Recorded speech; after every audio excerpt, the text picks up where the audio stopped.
सर्वोदयी महावीर के संदेश में, महावीर के संदेश में। आज भगवान महावीर का जन्म हुआ था। क्या ये बात सच है? कितने लोग इसे सच मानते हैं? हाथ ऊपर करें। जो इसे सच मानता है वो अपना हाथ ऊपर करे। ये बात गलत है। ये बात इसलिए गलत है क्योंकि भगवान का जन्म नहीं होता, भगवान बना जाता है। जन्म तो बालक का होता है। आज अगर भगवान महावीर का जन्म कल्याणक है, एक्चुअली देखा जाए तो वो बालक महावीर का, राजकुमार महावीर का जन्म कल्याणक है। और भगवान महावीर के पूर्व भवों को यदि हम देखें तो हमें ये बात पता चलती है कि इससे कोई फर्क नहीं पड़ता कि मेरा पास्ट क्या था, इससे कोई फर्क नहीं पड़ता कि मेरा प्रेजेंट क्या है, क्योंकि जो अपने कर्म सही करता है वो स्वयं अपने जीवन में भगवान बन सकता है। आप लोग सभी नमोकार मंत्र में श्रद्धा रखते हैं। हर जैनी जब नमोकार मंत्र कहता है तो पहली बात जो हम स्वीकार करते हैं वो ये है कि पंच नमस्कार मंत्र में जिन 5 पदों को नमस्कार किया गया है, अरिहंत, अरिहंत कौन से भगवान है? आदिनाथ भगवान है कि महावीर भगवान है? अरिहंत एक पद है और जो उस पद को प्राप्त कर लेता है वो अरिहंत बन जाता है। यदि आप अरिहंत पद को प्राप्त कर लेंगे तो भविष्य के अरिहंत आप ही हैं। तो यानी कि हमने कभी ये नहीं माना था कि राजा का बेटा भी योग्य होता है राजा बनने के। हमने इस बात को समझा कि जो प्रधानमंत्री पद पर स्थापित हो जाए, भले ही भूतकाल में वो चाय वाला क्यों ना हो, आज उसके साथ वही व्यवहार होगा जैसा कि प्रधानमंत्री के साथ होता है। जैन धर्म भी ऐसे हमारी स्वयं की योग्यता में विश्वास रखता है। अब मैं आपको वो दिखाना चाहूंगी भगवान महावीर के पूर्व भवों में कि हम कितने बेटर सिचुएशन में आज की डेट में। आप जानते हैं भगवान महावीर की बहुत काल पहले जो शुरुआत हुई थी, ऑलमोस्ट 4th काल के बिगनिंग में जब हमारा यहाँ का काल चल रहा था, तब वो किस भव में थे? वो विदेह क्षेत्र के एक जंगल में भीलों के राजा थे। उनका नाम था पुरुरवा। आप जानते हैं वो भीलों का राजा क्या करता था? मांस खाता था, मदिरा पीता था। इनफैक्ट वो तो जंगल में अपनी पत्नी के साथ पहुंच गया था शिकार करने, और उसको एक वहां पे साधु महात्मा थे, उनको दूर से देख के लगा कि शायद हिरण होगा, तो उनको जस्ट मारने ही वाला था और उन्हें रियलाइज किया कि ये तो कोई वन देवता लगते हैं। उस भव में भगवान महावीर के जीव को जब उपदेश मिला पहली बार उन गुरु महात्मा के द्वारा, तो उसे समझ में आया कि मुझे मद्य और मांस को छोड़ देना चाहिए, ये गलत काम है। अब आप देखना कहानी में ट्विस्ट है। कहानी में इसलिए ट्विस्ट है क्योंकि उसने कुछ व्रत नियम लिए, इतना पापी होकर भी उसने व्रत नियम लिए, और वो जो व्रत नियम लिए उसके कारण वो देवगति में जाकर देव हुआ। उस देवगति से आने के बाद उसने इतना पुण्य बांधा था, इतना पुण्य बांधा था कि प्रथम तीर्थंकर भगवान आदिनाथ, उनका बेटा भरत चक्रवर्ती, उनका बेटा आके उसने मारीच नाम से जन्म लिया। अब आप सोचो कि अगर जन्म से कोई महान बनने वाला होता तो जिसके दादाजी स्वयं पहले तीर्थंकर, जिसके पिताजी पहले चक्रवर्ती, दोनों तद्भव मोक्षगामी, उससे ज्यादा प्रिविलेज तो कोई और आदमी हो ही नहीं सकता है इस दुनिया में। और वो मारीच वही था, वही भगवान महावीर का जीव भूतकाल में, जिसने जैसे ही भगवान आदिनाथ ने, मतलब राजा आदिनाथ ने मुनिव्रत धारण किया, तो वो he was among the first set of people, उसने भी मुनिव्रत अंगीकार कर लिया, वो भी जंगल में उनके साथ चला गया। अब गजब की बात यह है कि हमारे तीर्थंकरों के जीव जब मुनिव्रत अंगीकार करते हैं तो वो आजीवन मौन व्रत ले लेते हैं। जानते हैं आप इस बात को? ओम नमः सिद्धेभ्यः बोल के जब वो मुनिव्रत अंगीकार करते हैं, उसके बाद फ्रॉम दैट पॉइंट ऑनवर्ड्स वो कुछ नहीं बोलते हैं। अब इन लोगों को तो लगा था कि पूरे जीवन भगवान आदिनाथ ने हमको गाइड किया है, तो अब भी हमें गाइड करेंगे जंगल में जाके क्या करना है।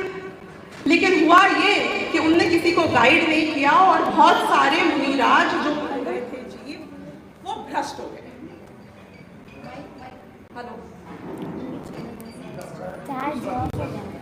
हेलो, तो बहुत सारे मुनिराज और ये मारीच भी वहां पे गया, उसको समझ में नहीं आया, वो भ्रष्ट हो गया।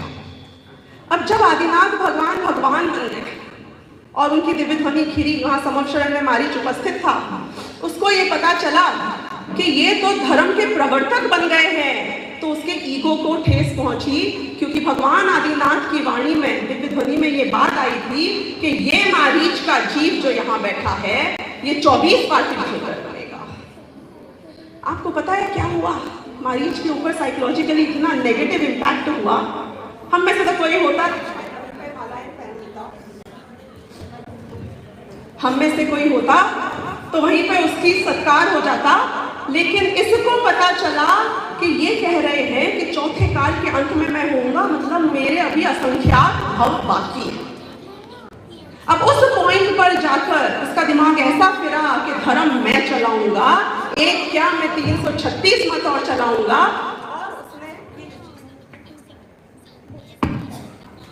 और उसने नए धर्मों की स्थापना करी। अब सोचना, अपने बारे में सोचना, यदि हम में से किसी का दिमाग ऐसा चलता है कि मेरे अकॉर्डिंग एज पर what I think is right, तो इसका मतलब है कि आपके मन भी, आपके विचार भी अभी वो मारीच के साथ मैच हो रही है, क्योंकि उसके असंख्यात भव बाकी थे। तो वो जीव कैसे अच्छा सोच सकता है? अब उसके बाद क्या हुआ कि ठीक है, उसने बहुत सारे भव किए, कभी राजा के, कभी ब्राह्मण के, कभी देवगति के। उसके बाद वो स्थावर, निगोद आदि एक इंद्रिय जीवों में उत्पन्न हुआ। इतना बुरा हाल था भगवान महावीर के जीव का पूर्व भवों में। उसके बाद वो तीर्थंकर बना, वो चक्रवर्ती बना, वो नारायण बना, लेकिन हर बार सातवें नरक में गया, पाप किए, कभी भी धर्म उसने नहीं किया। अब भगवान महावीर के मोक्ष मार्ग की शुरुआत हुई थी 10 भव पहले, भगवान महावीर के भव के 10 भव पहले।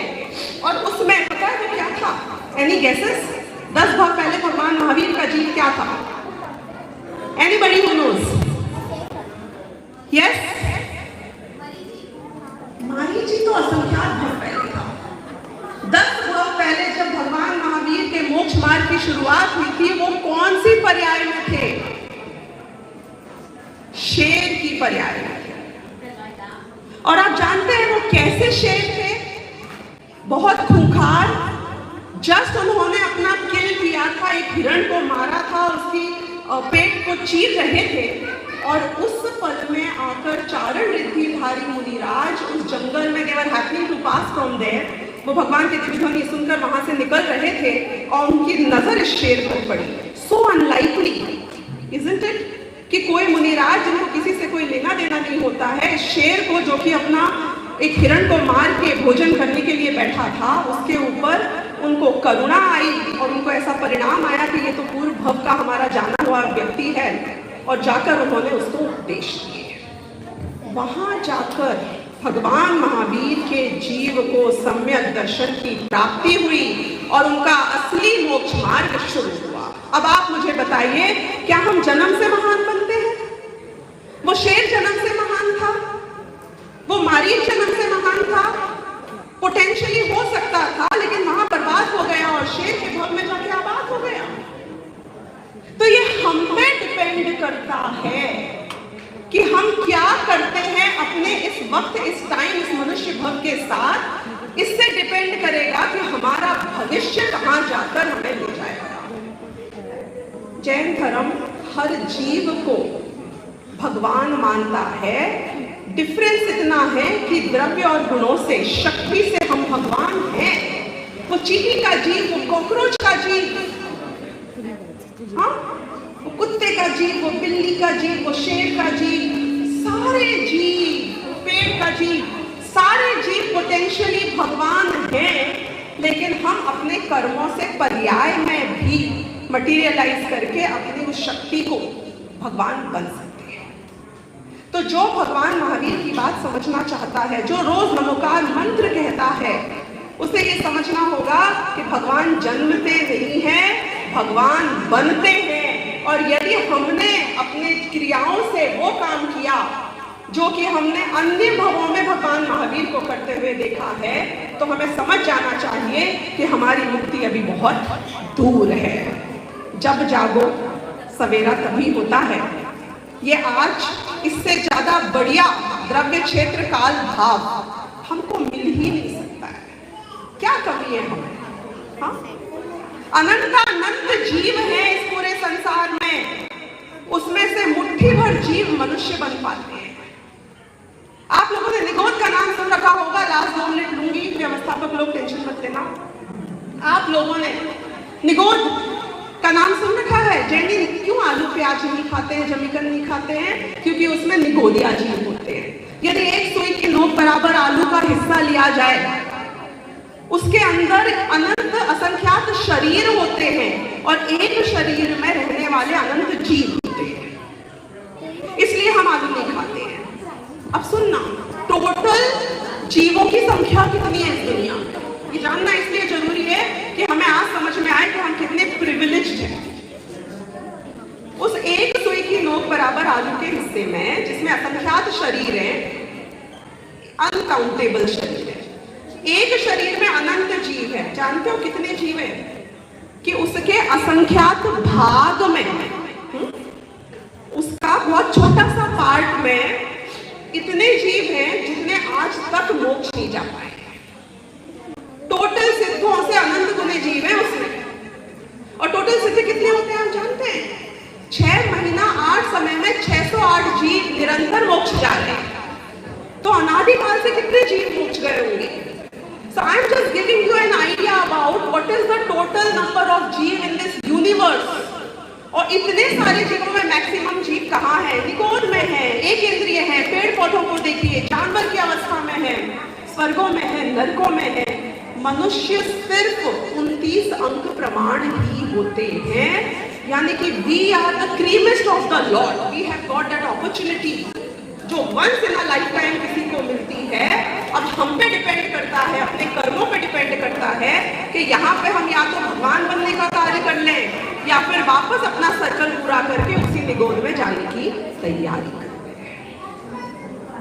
इसलिए इस महावीर जयंती पर हम इस विचार को एक बार फिर दृढ़ करें कि I will be what I do. मैं अपने कर्मों से ही महान बन सकता हूँ। कोई भगवान मुझे महान नहीं बना सकता, कोई पड़ोसी, कोई माँ बाप, कोई बच्चे मुझे महान नहीं बना सकते हैं। यदि मैंने अपने आप को जाना, पहचाना और अपना कल्याण किया, तो मेरा भविष्य भी उन 5 परमेष्टियों में होगा जिसको नमोकार में हम नमस्कार। Thank you.